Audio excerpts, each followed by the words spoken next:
Welcome back. In the last video, we got brutally honest about the money. We went through the 7 critical financial checkpoints, the runway, the cash flow, the capital that you have to clear before you even think about quitting your job. But here's a truth that most people ignore. You can have a perfect financial plan, a full year of savings, access to capital, everything in order, and still fail spectacularly within 6 months. Why? Because having fuel in the tank is useless if the engine is built to fall apart under pressure. Today, we go beyond the spreadsheet. We're not talking about your bank account. We're talking about your internal operating system, your personality, the very wiring of your brain that will either propel you forward through chaos or cause you to short circuit when things get tough. Over the next few minutes, I'm going to walk you through 7 personality checkpoints. This isn't some generic quiz about whether you're a leader or a risk taker.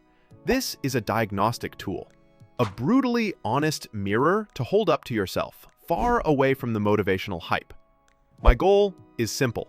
By the time this video is over, you will have a profound sense of clarity. You'll understand the invisible forces that cause financially prepared people to crumble, while others with far less money manage to thrive against all odds. This is the part of the assessment that determines everything. So grab a pen, be ready to be honest with yourself, and let's find out if you're truly built for this journey. Let's start with the first point: resilience in the face of setbacks. You've heard the phrase, failure is a stepping stone to success. Sounds nice, but it doesn't help when your product launch fails, a client rejects you, or a month of work goes nowhere. In that moment, it feels like a gut punch, not inspiration. The truth is, failure is certain. The real question is, how fast can you recover? How quickly can you process what happened, learn the lesson, and get back into action? In a job, a mistake might mean a bad review. In your own business, it can feel like proof you're not good enough, and that mindset is dangerous. So how do you know if you've got true resilience? Test yourself with these 3 parameters. 1. The rejection response. Think of the last time you were told no. Did you dwell on it, blame others, or question your worth? That's paralysis. Or did you feel the sting, ask why no, and search for feedback? That's the entrepreneurial response. In business, you'll hear no a lot. If each one derails you, your momentum dies. 2. The identity separation test. When a project failed, did you think, I am a failure, or the project failed? If you fuse your identity with your work, every setback feels personal. Resilient founders separate themselves from outcomes. They say, this strategy failed, let's change it. Your business is what you do, not who you are. 3. The post-mortem honesty. After a big disappointment, can you review what happened without excuses? If your product only sells 2 units, do you blame the market and the algorithm? Or do you ask, was my message clear? Was my price wrong? Did I solve a real problem? That's radical ownership. Here's the takeaway. Resilience isn't about being tough or emotionless. It's about being scientific. Treat failures as data. Learn from them. Don't let them define you. And shorten the time between falling down and trying again with a smarter approach. If this is how you operate, you already hold one of the most vital traits for entrepreneurship. Let's move to our second point: self-discipline and initiative. This isn't about waking up at 5 a.m. or having a color-coded to-do list. This is about what happens in the deafening silence of total freedom. In your job, your schedule is a cage, but it's a predictable one. There are meetings, deadlines, a boss. Your day is structured for you. When you start your own business, you are faced with a void. Monday morning arrives, and there is no boss. No mandatory meeting. No one telling you what to do. The only thing pushing you forward is you. Your success depends entirely on your default setting. When left to your own devices, do you build or do you wait? Here are 2 real tests to find out. Test 1, the blank day audit. Think back to the last time you had a completely unscheduled day. No plans, no obligations. Be brutally honest. What did you do? The passive waiter. Did you wait for inspiration to strike? Did you slip into a rabbit hole of so-called research that was really just YouTube videos and competitor websites? That's productive procrastination. It feels like work, but you're not building anything. You're consuming, not creating. The proactive builder. Did you identify the single most important task to advance a goal, even if it was boring or hard? Did you create your own structure? Set a timer, block distractions, and just start. A builder doesn't wait for motivation. They generate it through action. And in business, every day is a blank day. If your natural tendency is to wait for external pressure, you will stagnate. Test 2, the invisible work choice. Imagine 2 tasks. Task A, fun and visible, designing a logo, dreaming about your future office. Task B, the invisible grind, sending 30 cold emails, fixing a spreadsheet error, learning tax basics. Which do you choose? The person without initiative picks task A. It feels good, it looks good, but it doesn't move the needle. The entrepreneur? They pick task B because they know outreach drives revenue. That spreadsheet prevents a crisis.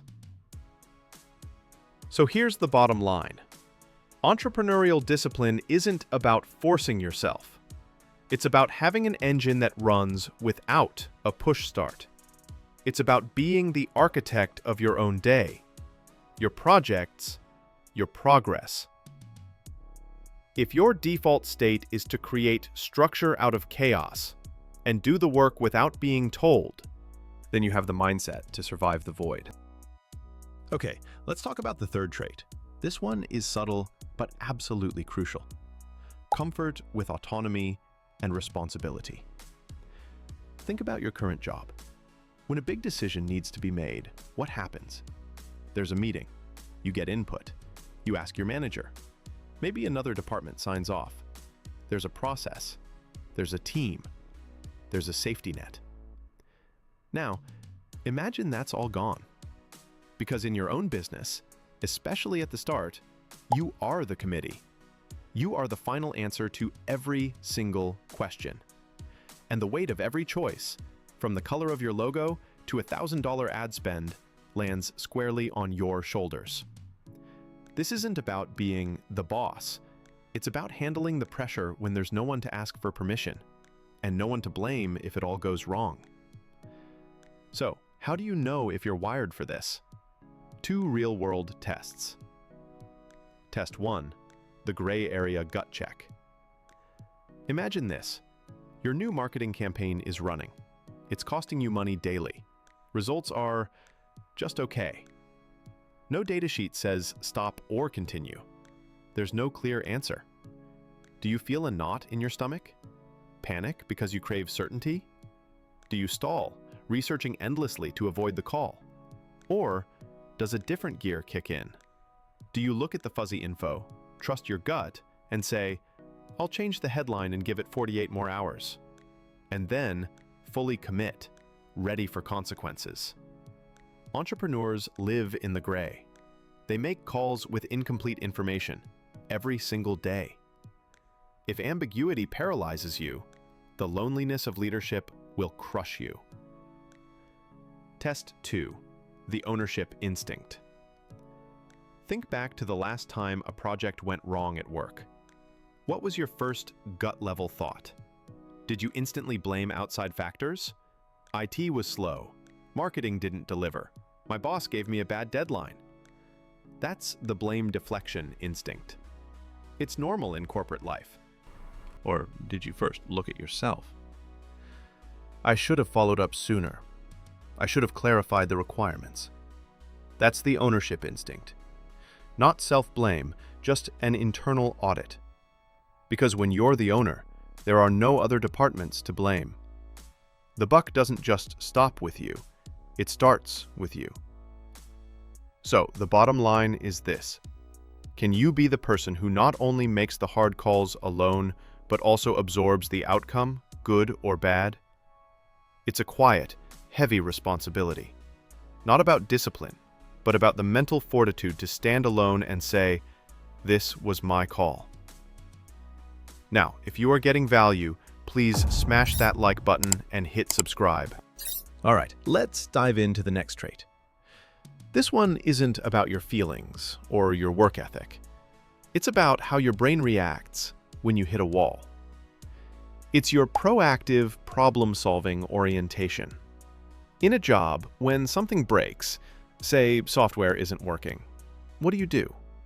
You file a ticket. You report to your boss. You say, "I'm blocked," and you wait. But as an entrepreneur, there is no ticket. You are the IT department. You are the boss. You are the one who has to unblock yourself. So the question is, when a roadblock appears, do you see a stop sign or raw material for a solution? Test 1. The glitch reflex. You're doing critical work. The program glitches, blocks you. What's your reflex? Do you sigh, get frustrated, and say, "Well, I can't finish today"? Do you waste an hour complaining? That's the reactor mindset.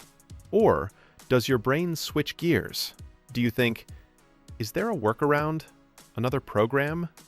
Can I export differently? Let me Google the error"? That's the solver mindset.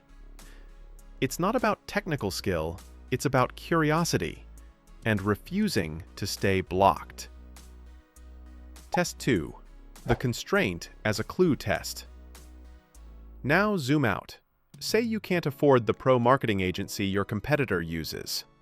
Most people think, "We'll lose, we don't have the money." But the entrepreneur? They see the constraint as a clue. Since I can't outspend them, I'll outthink them. That constraint sparks innovation. Maybe you shoot raw, authentic videos on your phone that connect better than polished ads. Maybe you build a genuine online community instead of buying followers. The constraint isn't just a problem. It becomes the spark for your best idea. So, here's the insight. It's not about being good at puzzles. It's about your relationship with problems. Do you see them as interruptions or as invitations to create a better plan? If your instinct is to dismantle, reframe, and innovate every obstacle, you have the engine of a true builder. So, we've talked about how you handle failure, how you act when no one's watching, and how you deal with being the final answer. Now, we need to talk about the fuel, your intrinsic motivation and purpose. Let's be honest. A big reason many of us want to leave our jobs is external rewards. More money, more freedom, the respect that comes with being a founder. We want the applause. And there's nothing wrong with that. But applause? It's a terrible fuel source because in the beginning, there will be no applause. No one will care. There will only be you, your idea, and a mountain of work. So the real question, when the rewards are gone, what's left in the tank? Test 1, the invisible victory check. It's Saturday. You spend 6 hours fixing a tiny bug on your website or balancing your books. No one sees it. You can't post it online. It doesn't make you money today. At the end, how do you feel? Empty? Like you wasted a Saturday? That's external validation fuel. Or quietly satisfied, the contentment of solving a puzzle. That's intrinsic motivation. Founders who last are fueled by that quiet satisfaction. Test 2, the push versus pull dynamic. Now, why do you really want to start a business? Is it a push? Running away from something? I hate my boss. My job is boring. I can't stand 9 to 5. That's temporary fuel. The moment you quit, it's gone. Or is it a pull? An idea that won't leave you alone. A problem you feel called to solve. A vision you believe must exist. That's sustainable fuel. Here's the ultimate test. If I offered you the perfect job tomorrow, great boss, exciting work, double the pay, would you still ache to build your thing? If yes, your motivation is pull, not push. You're not escaping a job, you're answering a call. And that is the kind of fuel that gets you through the silence, long before the applause begins. Okay, let's talk about your relationship with time and effort. This next trait is about long-term vision and delayed gratification. And I'm not going to tell you it's a marathon, not a sprint. You've heard that, it's meaningless. Let's get real. A job wires your brain for a rhythm. Work 2 weeks, get a paycheck. Finish a project, get a good job. It's a slot machine. Pull the lever, get a steady drip of reward. Starting a business? That's being a farmer. You till soil for months, plant seeds, water, protect, day after day, with no harvest in sight. For a long time, all you see is dirt. The question is, can your brain survive the switch from slot machine to farm? Test 1, the psychic income audit. 2 scenarios. Scenario A, it's Friday, paycheck hits, that's real income. Scenario B, a month of 80-hour weeks on your business. You built a prototype, got 3 positive comments, but you made $0. In fact, you lost money. At the end of that month, could you still feel successful? Could progress itself, the psychic income, be enough? Or would the anxiety of no paycheck crush you? Entrepreneurs must live on psychic income, sometimes for years. Test 2, the boring middle history check. Look back at your life. Long-term goals, an instrument, fitness, coding. Each has 3 phases. The exciting beginning, the slow, boring middle, and the final achievement. Where do you usually stop? Do you quit in the middle? Or do you have proof, times where you pushed through and finished? Because business is 90% boring middle. Not launches, not headlines, it's emails, spreadsheets, small tweaks. If you crave novelty and abandon projects when excitement fades, entrepreneurship will be brutally hard. So here's the bottom line. This isn't about patience. It's about having a vision so clear and compelling that it becomes your paycheck, your boss, and your motivation through the long, silent seasons before any harvest is in sight. And now for our final point. We've talked about your recovery engine, your default setting, and your fuel source. But this last one, this is about the anchor. It's your unwavering inner drive and purpose. This sounds fluffy, but it is the most brutally practical thing on this list. Because there will come a day, I promise you, when your resilience is low, your discipline is gone, the problems seem too big, and your motivation completely evaporates. That day is the great filter. It's the moment when most businesses die. The only thing that can get you through that moment is an anchor. A conviction so deep that it holds you steady when the storm is trying to rip you apart. So, here's the question. Is your why strong enough to be that anchor? Let's test it. Test 1. The sacrifice statement. Forget mission statements. I want you to grab a piece of paper and complete this sentence. For this idea to succeed, I'm willing to consciously sacrifice blank, blank, and blank for the next 2 years. Now, fill in those blanks honestly. A weak purpose leads to vague answers like some free time or going out less. That's not a sacrifice. That's a minor inconvenience. A true anchored purpose, it leads to terrifyingly specific answers. I'm willing to sacrifice my stable 6-figure income and the security it provides. I'm willing to sacrifice my weekends and evenings, knowing it will strain my social life. I'm willing to sacrifice my ego by asking for help from people I don't know. If you can't write down 3 significant, specific, and painful sacrifices you are already willing to make, your purpose might just be a preference, not a conviction. And when things get hard, you won't be willing to pay the price. Test 2. The crisis of faith question. Now, I want you to vividly imagine this scenario. You are 18 months in. You've drained most of your savings. Your idea is only kind of working. A new competitor just launched a sleeker, better-funded version of your product. Your family is starting to ask, how much longer are you going to do this? You are exhausted, and you feel completely and utterly alone. In that moment of absolute doubt, what is the story you tell yourself? Do you think, this was a huge mistake? I was naive. The pain and the struggle aren't worth it for this idea. Or is there a deeper voice that says, this pain is immense, but the problem I am solving is still real.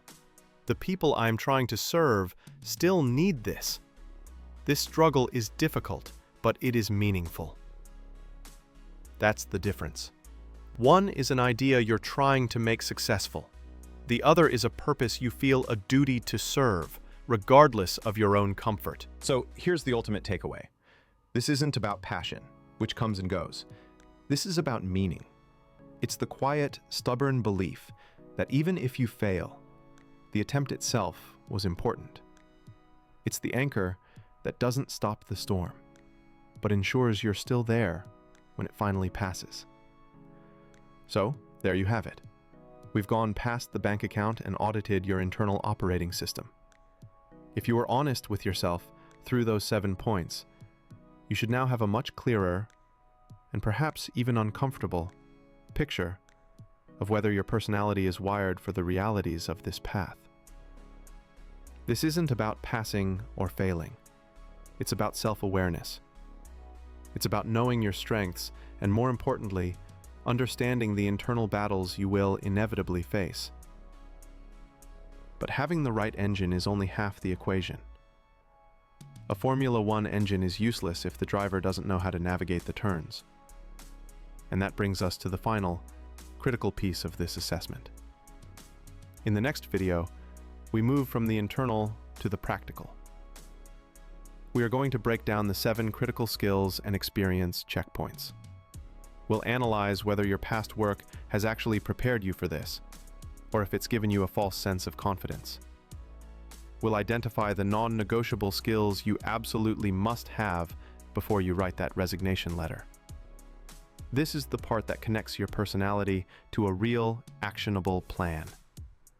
The financial check is your fuel. The personality check is your engine. The skills check is how you actually drive the car. You need all 3. That is why, if you got any value from this video, I need you to do 3 things. First, hit the like button. It tells the algorithm that this kind of no-fluff content is needed. Second, subscribe so you don't miss the final part of this series. And critically, hit that notification bell. The next video is where the rubber meets the road. and you truly do not want to make a life-changing decision without having the complete picture. Thank you for investing this time in yourself. Do the hard thinking, and I'll see you in the next video to finish the assessment.